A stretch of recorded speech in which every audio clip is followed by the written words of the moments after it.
What's going on, everyone? My name is Cynic, and the Call of Duty World War II Beta has officially come to an end today at 10 AM Pacific Standard Time. The servers were officially shut off, which means you cannot play the beta anymore. But hey, if you didn't get your fill of Sledgehammer's masterpiece, I do use that word generously, then don't worry, this upcoming Friday, the second weekend, will go live, and of course, Xbox One will get their hands on the beta. And don't forget to take Game Informer's advice, make sure you're stocked up on snacks, because you won't be leaving the house anytime soon while this beta is active. I believe myself to be a connoisseur of beverages, so take my word of advice, this beverage right here complements this beta very nicely. So make sure you get a couple gallons of this stuff, as it does help take out the sting of whenever you realize you're getting killed by black female Nazis, as it does also help you embrace this little fantasy world that Sledgehammer's created in a World War II type of setting. But anyways, let's move on and start talking about my opinions about the beta altogether and how I see myself probably not even buying World War II at all. Big shout out to Big Cheese. He was so kind enough to let me game share off of his account, which is how I got access to the beta. I did fully intend on buying the game, but actually after playing the beta, I don't think I'm going to be playing this game once it's out, as one of my biggest problems with this game is longevity. Keep in mind, I am fully aware that this was the beta, but I feel like the game has nothing long-standing to offer. As much as I might catch crap for saying this, but this game reminded me a lot of Infinite Warfare, where from the start, it's very interesting, very new, very intriguing, and all engaging, but after that first month with Infinite Warfare, I was extremely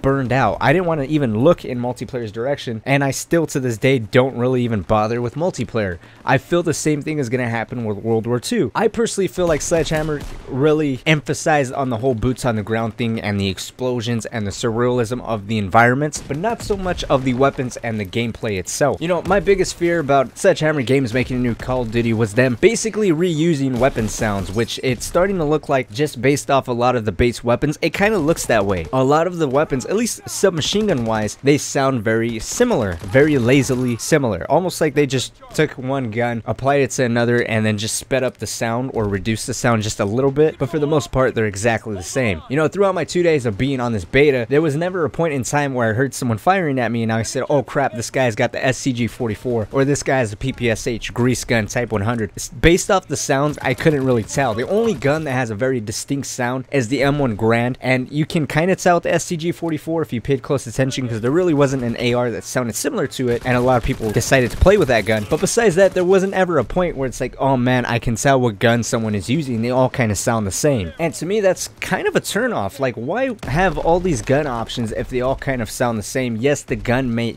act a little differently, but if they sound alike, then what's the point of having pretty much a reskinned gun? You know what I'm saying? I found that to be very lazy. The environments, again, the maps look very beautiful, but as far as this goes and weapon sounds, I'm not on board. I feel like this was a very lazy attempt. You know, a couple days ago, I posted gameplay of the PPSH-41, and I tried not to mention anything about my ideas on the weapon sounds, and it was actually you guys that pointed it out. They sound like paintball guns. You know, the weapons sound like they have no power to them, while the explosions sound on point, so I don't exactly know what happened there. And again, everything sounding the same is a little bit of a turn off for me, and it removes that sense of immersion where everything sounds the same. It constantly reminds you that you're in a video game. But moving on, kind of backtracking back to World War II, allowing you to pick your gender and your racial identity, I guess you can call it. You know, this is kind of like a very double standard. So Sledgehammer Games, in case you guys didn't know, introduced this mechanic where you can actually pick your race and your gender, your culture, your blood type, your sexual preference. I don't know how deep it's gonna be in the final game, but my point is, in the beta we had a template of about 5 characters. It was a white guy,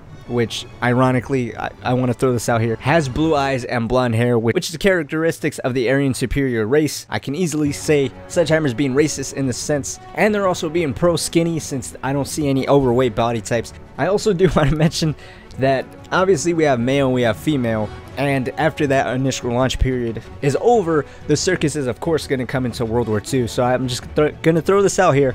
What if I sexually identify as a black female pregnant Dorito chip? That's just an idea. I'm just gonna go ahead and move on. We might end up seeing that after that initial launch period, so just don't be alarmed if that's gonna be like a character or a skin. I do also want to mention that Sledgehammer very insensitively named that whole customization area. They just named it faces. Kind of insensitive. I'm just saying, you know, for a game that's being all inclusive and loving all types, you're leaving a lot of people out, buddy. I'm surprised they didn't have any caption at the bottom like you guys want a black face, a brown face, exotic face. Like, Like, come on. Again, I know it's a beta, but don't just name it Faces. Also, this pro-trans snack movement is going to be bigger than life. Trust me, I'm going to be the innovator. I'm going to be the first ever black female pregnant Dorito chip, and my offspring is going to be a Twinkie. So there's a nice piece of personal information for all of you. I kind of forgot where I was. Oh, I kind of remember. So another thing that I heard a lot of people complain about were hit markers in this game. For those of you that, again, didn't play the beta, there's not really a hit marker problem. What the issue is the flinch in this game is very heavy, and for some reason, Sledgehammer thought it'd be a good idea to, even though the flinch is strong, still register shots. So, the lesson you take from here is, if you don't want a hit marker problem, don't get shot. Plain and simple. Sounds easy enough, just, I don't know, I'm sure there's gonna be a score streak that wraps you up in like a plastic bubble or something to help you guys out. But in all honesty, guys, with all the bullshit aside, I feel like World War II is a half-hearted attempt of COD redeeming itself, of being a boots on the ground game. I honestly feel like Activision thinks that its fans have Alzheimer's and haven't played a previous boots on the ground game before. I'm not that old, but I've been playing Call of Duty since COD 2. Wait, COD 2? Jesus Christ, I'm fucking old. Activision owes me money.